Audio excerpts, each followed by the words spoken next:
Para kanino or para saan ka tumitindig? Tumitindig ako para sa SOGI Equality Bill. Para sa mga tao na kulang pa sa kalaman for HIV, Tumitindig kami para sa animal rights. Freedom! para sa equality, Sa pagiging bakla, girls! At para maging malaya.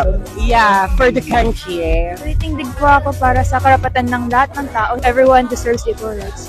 I believe love is love. If something is beautiful in your heart and it means the world to you, fight for it. At the end of the day, we only have one life to live, so go for it. Para ako sa kabataan, para sa mga kababaihang inaapi, at para sa karapatan ng LGBTQIA.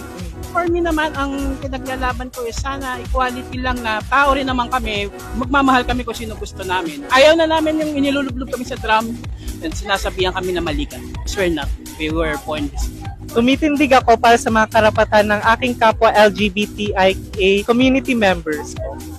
Para sa akin, sa karapatang pantao, ano man ang kanyang ang gender orientation, gender identity, sexual orientation, basta tao. LGBTQ rights are human rights! Pass SOGI Bill now!